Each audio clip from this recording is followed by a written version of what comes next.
So my name is Brian Muchema. We'll be talking about climate justice. It's important to recognize that climate change is a justice issue. Globally, even in our own social setups, we have social inequality. And social inequality has presented itself in the way we steward the environment, the way we exploit our natural resources, the way we decide to live with nature, with Mother Nature. That's why you hear at times Mother Nature is unforgiving. With relation to climate change, I want to narrow down to issues of social relations, equality, equity, and governance. Equality in the sense that, or rather in the realm of climate change, consumerism. Those that like to do the math or of calculating carbon footprint, etc., are accusing us of over-consuming. Some of the wealthiest, a wealthy person, the 1% we usually say,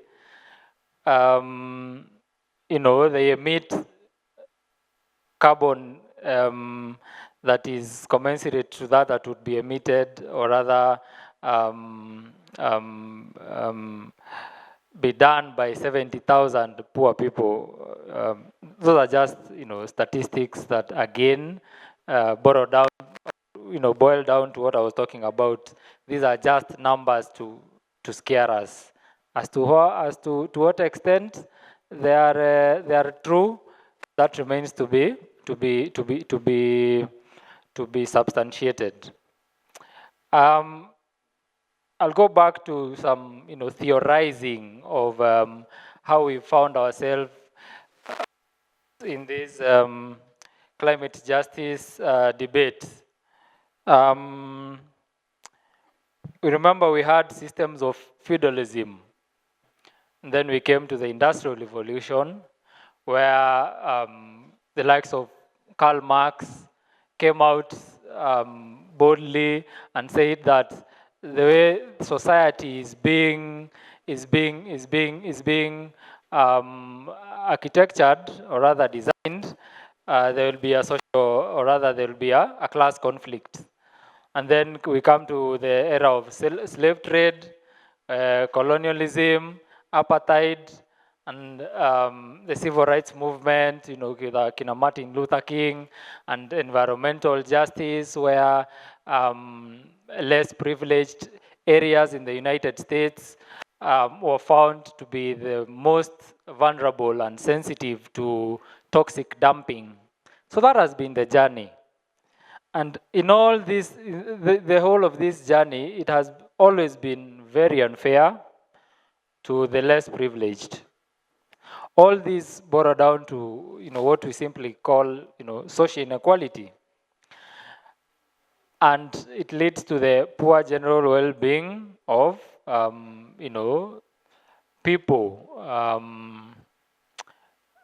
Depending on how you look at it, well-being is or rather the epitome of satisfaction.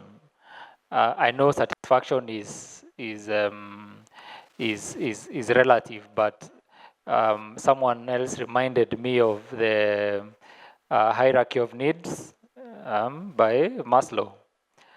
And even before you get to those, self-actualization, they are the basics. Now, those are what inform human well-being. And again, it is true to admit that the damage is already done. Going by events that we see globally, I was recently reading that in as much as we try and to rush and plant trees. Those trees in areas that are prone to gases such as methane, they absorb the methane and a heat wave will come. And you know, methane is, what do you say, is volatile. They just catch fire, and then you have fires. So the damage is already done. And who is to bear the responsibility? I leave that, the jury is out there. I tried in as much as possible to define climate justice, or rather climate action.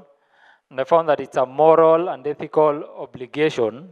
I hope the slides are legible. It's an ethical and moral obligation and a call for action.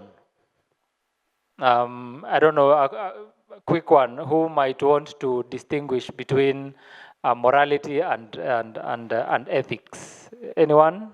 I would like to argue, from elementary approach, that ethics are different kind of values, that are set by either an organization, and they can either be legal or just in a precarious approach.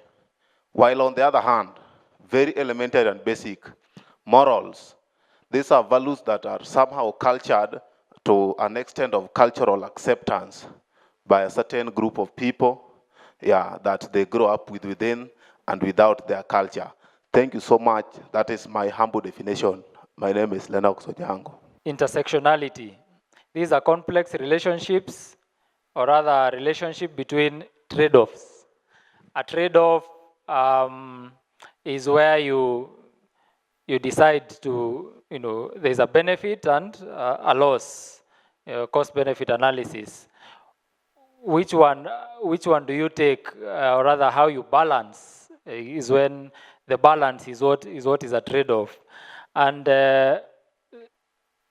these trade-offs we've made, or rather the intersectionality, is what I was referring to, these issues of socio-cultural, ecological, political, and economic. I think everyone will agree that the economics and politics of interest have taken center stage to the damage that we are, or rather we are experiencing. So in other words, I'm trying to answer this question of who should bear responsibility. I think we'll further engage on this and try and debunk it. An example of a real life example by the late Nobel Peace Laureate, Professor Wangari Maathai. I do not think that there's been anyone, and there's about to be anyone in this country and in the globe who will be able to marshal up tactics and methods of seeking environmental integrity as Wangari Maathai did. She gave the analogy or the metaphor of this three-legged stool that is gotten from a log.